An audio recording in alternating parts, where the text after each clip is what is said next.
인생을 살아가다 보면은 누군가에게 큰 은혜를 입었을 때에 자연스럽게 그 사람을 위해 무엇을 할 수 있을지 고민하고 보답하고자 하는 마음이 생길 때가 있습니다. 수입이 일정하지 않은 연예계에서 과거 어려웠던 시절 자신을 도와줬던 선배에 대해 이야기를 하는 이런 경우를 종종 보게 됩니다. 대표적으로 유재석 이야기를 저는 개인적으로는 많이 듣곤 했는데요. 이러한 어렵던 시절에 물질적으로나 귀한 조언을 통해서 자신이 가는 길에 대해 도움을 줬던 이러한 은혜를 기억하면서 수년이 지난 후에 방송에서 감사의 마음을 전하는 이러한 경우를 종종 보게 되는 것입니다. 어떤 사람은 그 은혜를 평생 잊지 않고 갚으면서 살겠다라고 고백하는 장면을 보기도 합니다. 이러한 마음은 신앙의 세계에서도 동일하게 나타납니다. 세상의 어떤 선행과도 비교할 수 없는 구원의 은혜를 입고 감격을 체험한 성도라면 하나님을 위해 내가 무엇을 할 수 있을까라고 하는 것을 생각하며 살아가게 되는 것입니다. 오늘 본문의 다윗 역시 그런 마음을 품었습니다. 하나님을 위해 성전을 짓겠다라는 결심을 하게 됩니다. 하지만 이런 결심 앞에 하나님께서는 뭐라고 답하십니까? 내가 거할 집을 건축하지 말라라는 답변을 듣게 됩니다. 다윗의 계획이 악하거나 불순해서가 아니었습니다. 그 일은 하나님의 뜻과 하나님의 시간이 아니었기 때문이었습니다. 이 장면은 오늘을 살며 신앙생활을 이어가는 우리에게도 중요한 교훈을 던져주고 있습니다. 신앙생활은 내가 원하는 것을 열심히 쌓아서 이루려는 종교 행위가 아니라 하나님의 뜻을 구별하고 하나님 편에 서서 하나님의 때를 기다리며 살아가는 신앙의 여정이라는 사실입니다. 오늘 우리에게 주신 말씀을 중심으로 하나님을 위해 신앙의 길을 걷고자 하는 신자라면 잊지 말아야 할 세 가지 자세가 무엇인지를 함께 묵상하며 은혜를 나누고자 합니다. 먼저 첫 번째로 내 뜻이 아닌 하나님의 뜻을 따르는 섬김이어야 합니다. 오늘 본문 1절에서 6절까지의 말씀을 다 함께 합독해서 읽겠습니다. 시작. 다윗이 그의 궁전에 거주할 때 다윗이 선지자 나단에게 이르되 나는 백향목 궁에 거주하거늘 여호와의 언약궤는 휘장 아래에 있도다. 나단이 다윗에게 아뢰되 하나님이 왕과 함께 계시니 마음에 있는 바를 모두 행하소서. 그 밤에 하나님의 말씀이 나단에게 임하여 이르시되 가서 내 종 다윗에게 말하기를 여호와의 말씀이 너는 내가 거할 집을 건축하지 말라. 내가 이스라엘을 애굽에서 올라오게 한 날부터 오늘까지 집에 있지 아니하고 오직 이 장막과 저 장막에 있으며 이 성막과 저 성막에 있었나니 이스라엘 무리와 더불어 가는 모든 곳에서 내가 내 백성을 먹이라고 명령한 이스라엘 어느 사사에게 내가 말하기를 너희가 어찌하여 내 백향목 집을 건축하지 아니하였느냐고 말하였느냐 하고. 아멘. 본문의 다윗은 정복 전쟁을 마무리하고 이제 왕으로서 안정을 누리던 시기였습니다. 하루는 다윗이 선지자 나단을 불러서 말합니다. 나는 백향목궁에 거주하거늘 여호와의 언약궤는 휘장 아래에 있도다라는 말씀이었습니다. 이 말이 무슨 말입니까? 다윗이 머물고 있던 백향목궁은 이 당시 레바논 산지에서 수입된 최고급 자재로 지어진 궁전이었습니다. 이에 비해 여호와의 궤가 머물고 있던 그 휘장 아래의 그 장소는 천막으로 만들어진 임시 장소에 불과했습니다. 지금 다윗은 자신이 머물던 화려한 그 백향목 궁과 그리고 여호와의 임재 상징인 언약궤가 머물던 장소를 비교하며 마음으로 안타까워했던 것입니다. 이런 이유로 다윗은 언약궤를 모실 성전을 지어야겠다라고 처음으로 결심하게 됩니다.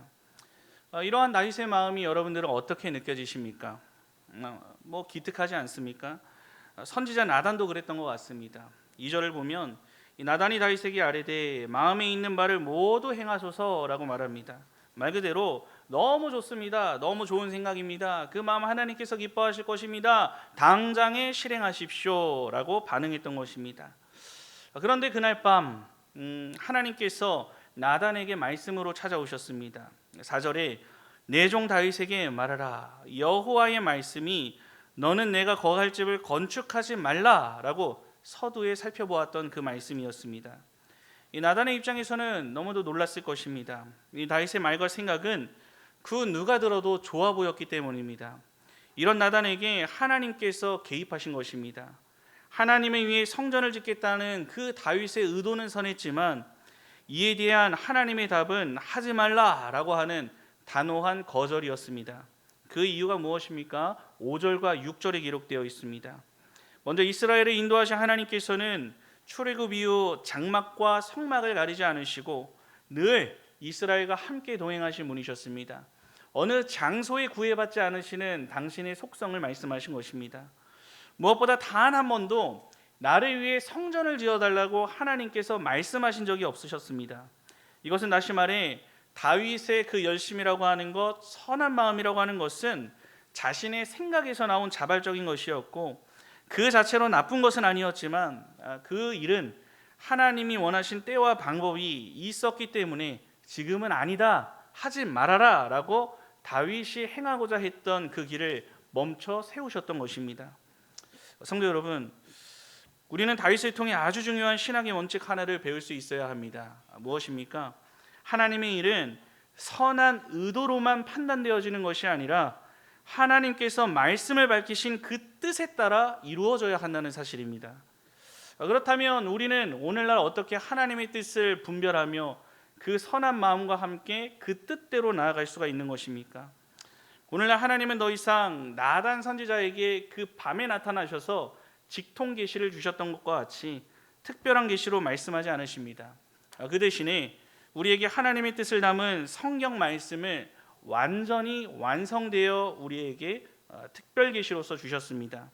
성경은 우리를 온전하게 하고 모든 선한 일을 행할 능력을 갖추게 하는 하나님의 감동으로 된 말씀이다.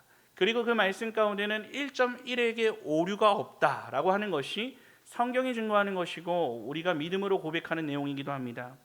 이 때문에 우리의 열심은 말씀을 기준에 늘 머물러 있어야 하고 그 말씀 안에서 하나님의 뜻을 분별하고 순종하는 것이 하나님께서 기뻐하시는 참된 섬김이 된다는 것을 기억할 수 있어야 합니다. 하지만 여기에 있어서 한 가지 더 중요한 점이 있습니다. 말씀 중심의 열심이라 해도 그것이 교회 공동체의 방향과 어긋나서는 안 된다는 것입니다. 만약 각자가 자기 나름의 묵상과 해석에 따라 열심을 가지고 신앙생활을 하려 한다면 어떻게 되겠습니까? 이 교회는 하나님의 뜻을 따라가는 공동체가 아니라 각자의 열심 있는 생각으로 충돌하는 혼란스러운 장소가 될 수밖에 없을 것입니다. 이 때문에 하나님은 교회 안에 말씀을 맡은 목자를 세우신 것입니다. 그 목자는 하나님의 말씀을 받아 그 말씀을 바르게 가르치며 이 공동체를 하나님의 뜻 가운데로 인도하는 사명을 부여받고 각자의 교회를 섬기도록 주님의 부르심을 받은 자들입니다. 성도는 말씀 안에서 질서를 따라 신앙생활을 해나갈 때에 이 하나님의 뜻에서 벗어나지 않는 건강한 믿음의 열매를 맺게 됨을 알아야 합니다. 이 교회의 공적인 방향 안에서 말씀을 따라서 순종해 나갈 때에 우리의 열심은 비로소 하나님의 영광을 위한 온전한 섬김이 될 수 있는 것입니다. 이 신앙생활의 기본이라 할 수 있는 주일 성수도 마찬가지입니다. 말씀을 통한 기준이 있습니다. 주일은 단순히 휴식을 취하고 내 마음에 내키는 대로, 내가 믿는 대로, 내가 어디에서 들어왔던 대로 하는 것이 아니라 하나님께서 주님의 날로 구별하신 특별한 날입니다. 우리는 그날을 하나님께 드리고 말씀과 예배 중심으로 보내며 예수님이 기뻐하시는 삶을 최우선으로 삼고 그 하루를 살아갈 수 있어야 합니다. 이것이 성경에서 증거하는 것이고 그 원리에 따라 하나님께서 기뻐하시는 기준을 잡고 신앙생활을 하는 신자의 모습이 된다는 것입니다. 경건생활도 이와 마찬가지입니다. 내 방식, 내 생각이 아니라 하나님께서 그리고 교회를 중심으로 하나님께서 훈련시키고자 하는 방식에 따라 발맞춰 나아가야 하는 것입니다. 기도와 말씀과 묵상과 찬양까지 이 모든 것이 내 나름의 열심과 방식이 아니라 하나님이 말씀하신 방법과 교회 공동체 안에서 이루어지는 질서에 따라 이루어져야 한다는 것입니다. 하나님께 드리는 예물 또한 마찬가지입니다. 내 기준에 따라 드리는 것이 아니라 하나님께서 내 것이다 라고 말씀하신 11조를 기준으로 하나님이 기뻐하시는 방식으로 그 마음을 보시는 주님이신 줄을 기억하며 나의 마음을 온전히 하나님 앞에 올려드릴 수 있어야 합니다. 결국 신앙생활이라고 하는 것은 내 방식으로 내 뜻을 이루는 시간이 아니라 하나님의 뜻에 절대적으로 엎드려지고 그 뜻에 순종하며 하나님의 방식대로 섬기며 살아가는 삶이 되는 것입니다. 내가 좋다고 생각하는 것, 내가 해드리고 싶다고 생각하는 것보다 더 중요한 것은 지금 이 열심히 하나님께서 말씀하신 그 뜻 안에 있는가라고 하는 것을 하나님 앞에서 먼저 살펴보는 것이 되어야 합니다. 성도 여러분, 물론 우리는 하나님의 일을 하고 싶어하는 열심이 있는 신앙인이 다 되어야 합니다. 그러나 그 열심이 말씀을 벗어나지 않아야 하며 또한 교회의 질서와 방향 안에 있을 때에야 하나님께서 기뻐하시는 참된 섬김이 된다는 것을 기억할 수 있어야 합니다. 하나님의 말씀을 기준으로 삼고 그 말씀을 따라 인도하는 목자의 가르침 안에서 하나님께서 베풀어 주시는 질서를 따라 순종하며 하나님을 섬겨 나갈 때에 우리의 삶은 하나님 나라의 큰 기둥으로서 세워지게 되는 것입니다. 내 뜻이 아니라 하나님의 뜻을 따르고 내 방식이 아니라 하나님의 말씀 안에서 섬기는 신앙, 그것이 바로 하나님께서 오늘 우리에게 원하시는 섬김의 모습이 됨을 확신하며 나아가는 우리 남우경의 모든 성도들이 되시기를 우리 주님의 이름으로 간절히 축원합니다. 둘째로 내 편이 아닌 하나님 편에서 주시는 은혜의 복을 사모해야 합니다. 오늘 본문 7절에서 10절까지의 말씀을 다 함께 합독해서 읽겠습니다. 시작. 또한 내 종 다윗에게 이처럼 말하라. 만군의 여호와께서 이처럼 말씀하시기를 내가 너를 목장 곧 양떼를 따라다니던 데에서 데려다가 내 백성 이스라엘의 주권자로 삼고 내가 어디로 가든지 내가 너와 함께 있어 내 모든 대적을 내 앞에서 멸하였은즉 세상에서 존귀한 자들의 이름 같은 이름을 내게 만들어 주리라. 내가 또 내 백성 이스라엘을 위하여 한 곳을 정하여 그들을 심고 그들이 그곳에 거주하면서 다시는 옮겨가지 아니하게 하며 악한 사람들에게 전과 같이 그들을 해치지 못하게 하여 전에 내가 사사에게 명령하여 내 백성 이스라엘을 다스리던 때와 같지 아니하게 하고 또 내 모든 대적으로 내게 복종하게 하리라. 또 내게 이르노니 여호와가 너를 위하여 한 왕조를 세울지라. 아멘. 앞서 성전을 지으려던 그 다윗을 말리신 하나님께서는 이 다윗의 과거를 상기시키시며 그 삶에 베푸신 은혜를 말씀해 주십니다. 다윗이 원래 무엇을 하던 사람이었습니까? 젊었을 때부터 어린 시절부터 양을 치던 목동에 불과했지만 하나님께서 친히 불러주셔서 이스라엘의 통치자로 삼아주셨습니다. 인간적인 조건과 자격이 아니라 전적으로 하나님의 주권 가운데 택하여 불러주신 은혜였습니다. 하나님은 늘 다윗과 함께 하셨습니다. 그와 함께 싸워주셨습니다. 그리고 그 결과는 무엇이었습니까? 전쟁에 나가서 항상 승리하게 되는 놀라운 은혜를 누리게 됩니다. 그리고 8절에서 이렇게 약속하십니다. 세상에서 존귀한 자들의 이름과 같은 이름을 너에게 만들어 줄 것이다 라고 하는 약속입니다. 이 말씀은 창세기 12장에서 아브라함에게 주셨던 축복의 연장선이기도 합니다. 언약의 흐름 속에서 아브라함에게 찾아가 주셔서 복이 될지라 라고 말씀하신 복의 근원이신 하나님께서 그에게 언약을 맺으시는 장면이 나타납니다. 이러한 언약의 흐름 속에서 다윗이 지금 복의 통로로 세워지고 있는 아주 중요한 한 장면을 오늘 말씀을 통해서 보여주고 있는 것입니다. 여기까지만 봐도 상상할 수 없는 너무나도 큰 은혜를 누린 다윗이지만 하나님께서는 여기서 멈추지 않으십니다. 더 나아가 말씀하시기를 내 백성 이스라엘을 위해 한 곳을 정하여 그들이 거주하게 하고 다시 옮기지 못하게 하며 악한 사람들이 해치지 못하게 한다라고 하는 약속을 하십니다. 무슨 말입니까? 출애굽 이후에 광야를 떠돌아다니던 이스라엘 백성이었습니다. 약속의 땅 가나안까지 계속하여 천막을 치고 거두고 이러한 인생을 계속하여 살아가던 이 이스라엘에게 이제는 하나님께서 친히 안정된 나라를 세워주시겠다라고 하는 위로의 메시지를 주시는 것입니다. 또 10절을 보시면은 여호와가 너를 위하여 한 왕조를 세울지라 라고 했습니다.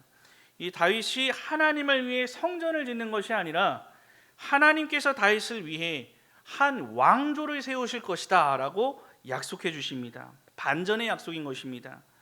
이러한 놀라운 은혜를 받은 이 다윗은 일개 양을 치던 평범한 목동이었다는 것을 생각할 때 어떻습니까? 한 사람이 받을 수 있는 인생 최고의 축복을 누리고 있는 것이나 다름이 없었습니다. 그렇다면 이러한 다윗이 얻은 축복, 우리 또한 받기를 원하지 않습니까? 그렇다면 다윗이 어떻게 얻었는가를 우리는 살펴볼 수 있어야 합니다. 어떻게 얻게 되었습니까? 사실 그는 하나님께 이런 약속을 요구하거나 요청한 적이 단 한 번도 없습니다. 성경을 통해 기도한 기록도 나타나지 않습니다.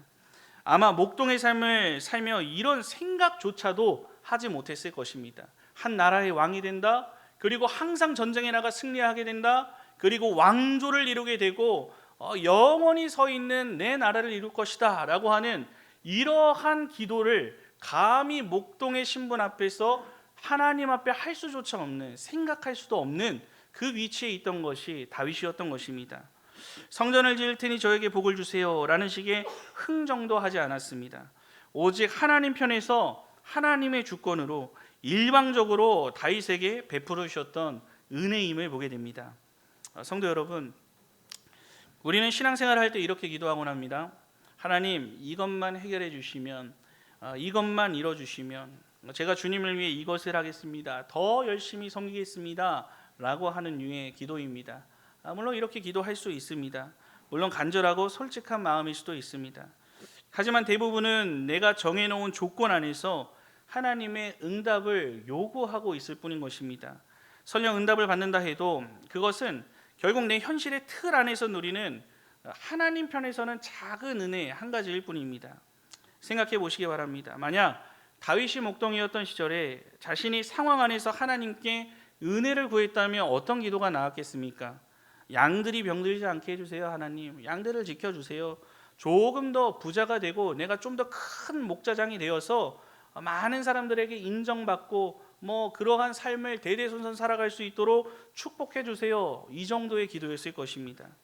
하지만 오늘 하나님께서 다윗에게 약속하시는 은혜는 다윗이 생각하거나 상상조차 할 수 없던 크기와 깊이가 있었음을 우리가 보았습니다.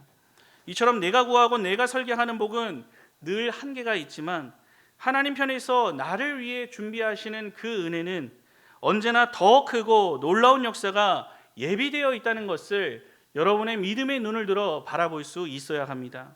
이것을 확신할 때 우리는 내 현실에 매여 있는 제한된 바람과 조건 중심의 계산된 신앙에서 벗어나서 하나님 편에서 나를 위해 예비하신 그 은혜를 사모하게 되고 상상하지 못한 크신 뜻이 나를 통해 이루어지기를 원하고 바라며 나아갈 수 있어야 하는 것입니다.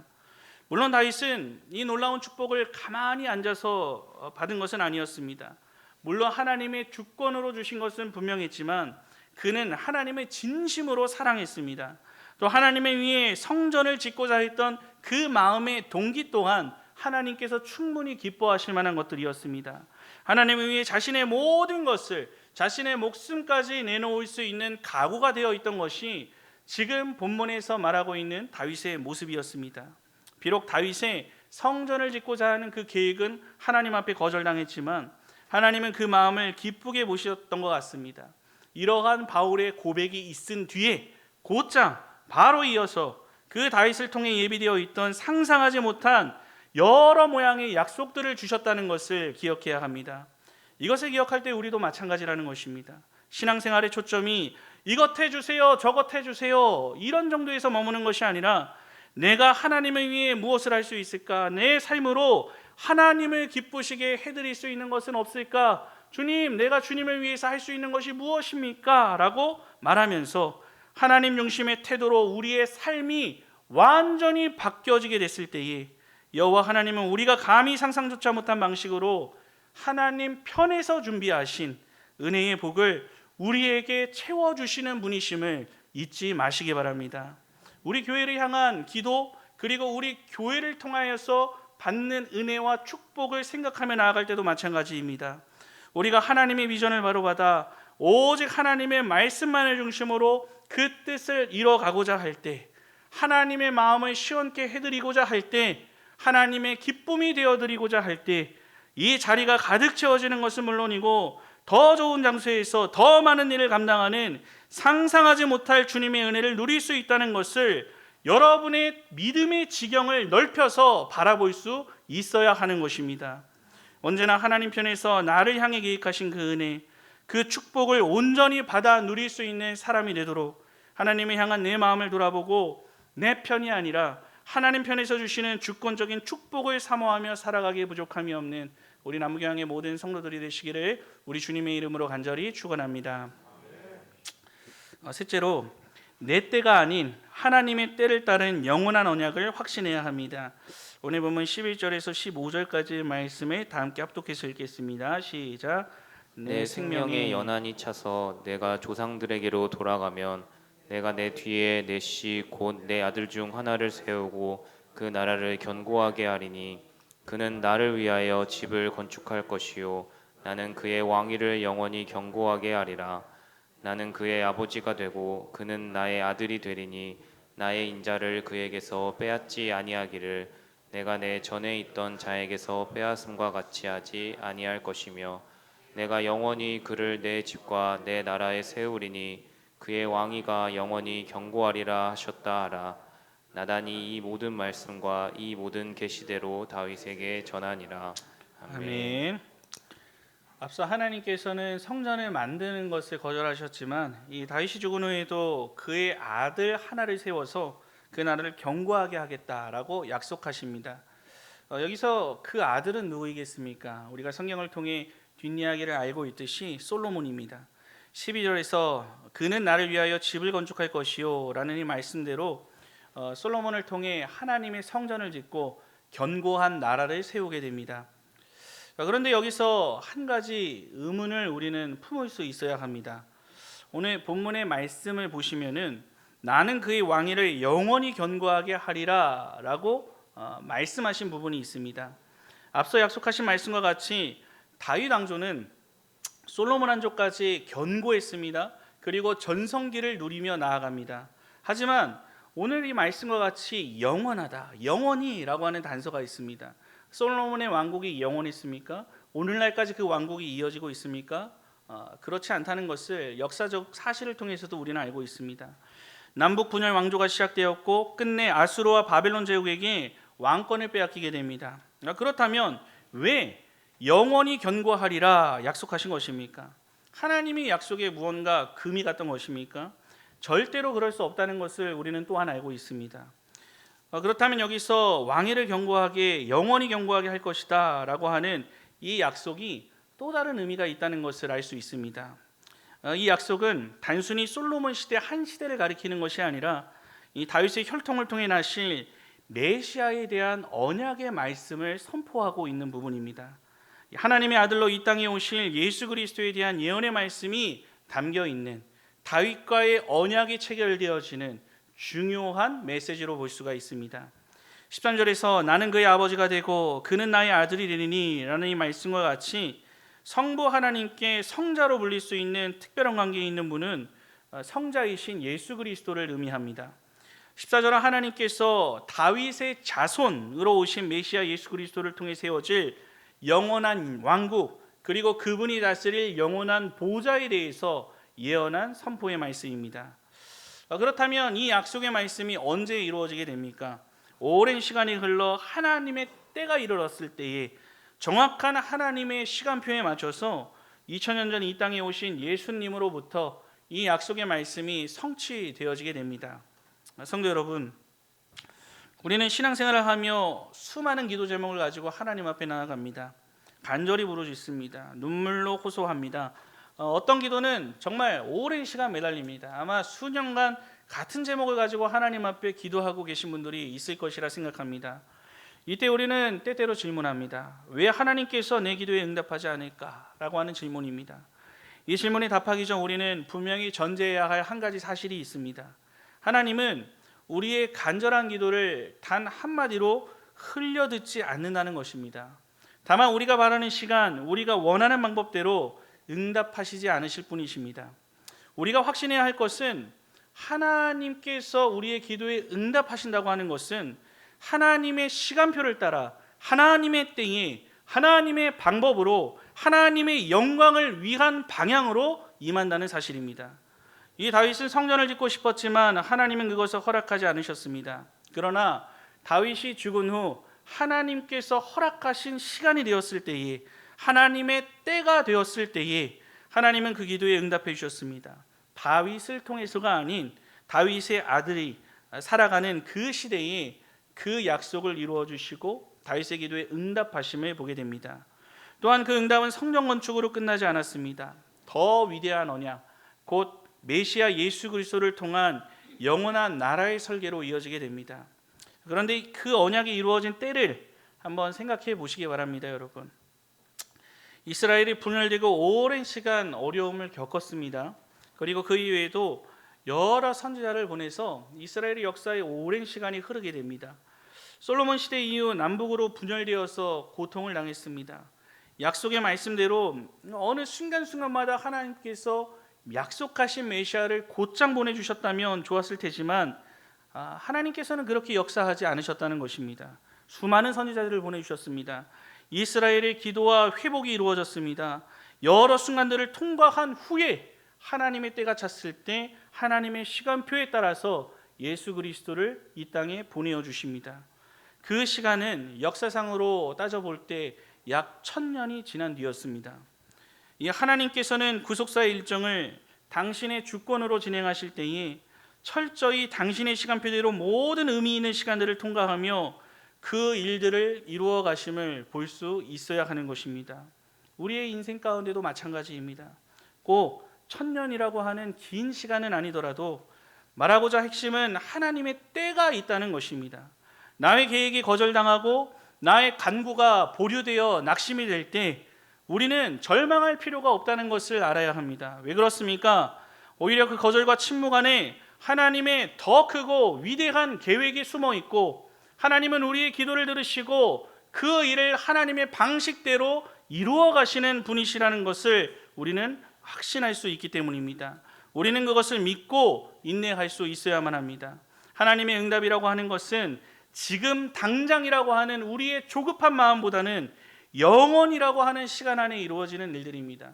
우리는 길어야 100년 이내를 살아가는 인생이지만 하나님께서는 이 지구, 온 우주가 만들어질 때부터 예수 그리스도께서 이 땅에 다시 오실 그날까지를 유일하게 알고 계시는 분으로서 그 구속사 완성의 때를 위해 당신의 계획표를 따라 우리 한 사람 한 사람을 각자의 시간표대로 보내시고 그 구속사의 도구로 사용하시며 그 시간 가운데에 당신의 때를 따라 우리의 기도를 받으시고 응답하시는 분이시라는 것을 확신할 수 있어야 한다는 것입니다. 그리고 그 기도에 대한 응답, 그리고 그 기도에 대한 시간에 대한 내가 받은 내용들은 언제나 내가 하나님께 기도하고 내 편에서 바라는 그 시간보다 더욱더 좋은 시간표대로 응답하시고 더욱더 완전한 것으로 우리에게 갚아주시는 선하신 하나님이심을 우리는 항상 확신하며 나아갈 수 있어야 하는 것입니다. 우리의 예수님도 어떠셨습니까, 여러분? 예수님조차 하나님의 시간표를 따라 이 땅을 살아가셨습니다. 지금은 때가 아니라 라고 말씀하시면서 하나님께서 허락하신 그때까지 자신이 메시아임을 숨기셨고 묵묵히 그 길을 걸어가셨음을 보게 됩니다. 또한 기도하실 때도 내 뜻이 아니라 아버지의 뜻이 이루어지기를 원합니다 라고 기도하시면서 하나님의 시간표에 맞춰 하나님의 뜻을 따라 그 삶을 살아가셨다는 것을 잊지 마시기 바랍니다.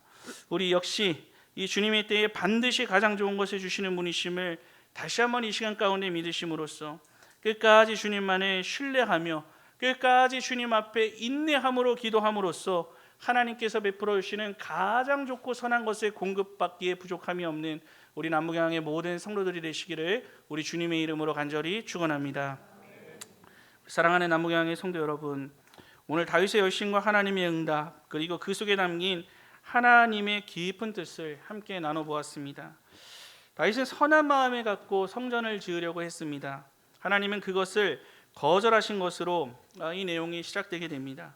하지만 다윗의 열심과 선한 마음을 그것까지 하나님께서는 외면하지는 않으셨습니다. 비록 지금은 아니다 라고 말씀하셨지만 결국 다윗의 아들 솔로몬을 통해서 다윗이 하나님을 위해 하고자 했던 그 일은 너무나도 멋지게 완성되어졌고 더 나아가 다윗의 자손으로 오신 예수 그리스도를 통해 하나님의 구속 계획은 완성되었습니다. 또 그 언약은 지금 우리를 통해서도 이어지고 있습니다. 주님께서 다시 오신다고 약속하신 그때까지 하나님께서는 동일하게 당신의 시간표를 따라 당신의 때를 따라 하나님께서는 우리를 도구로 사용하셔서 그 일들을 이루어 나가십니다. 그렇다면 우리도 마찬가지입니다. 우리의 신앙 걸음에서 언제나 내 뜻이 아닌 하나님의 뜻을 먼저 구하고 따라갈 수 있어야 합니다. 내 편이 아닌 하나님 편에서 바라볼 수 있는 신앙의 의식이 있어야 합니다. 내 때가 아닌 하나님의 때를 신뢰하며 살아갈 수 있어야 하는 것입니다. 이 말씀을 기억하시면서 언제나 믿음으로 하나님을 섬기고 하나님의 계획 안에 깊이 뿌리 내린 삶을 살아감으로써 우리의 열심이라고 하는 것이 하나님께서 받으시는 귀한 재물이 되기에 부족함이 없는 우리 남부교향의 모든 성도들이 되시기를 우리 주님의 이름으로 간절히 축원합니다. 아멘.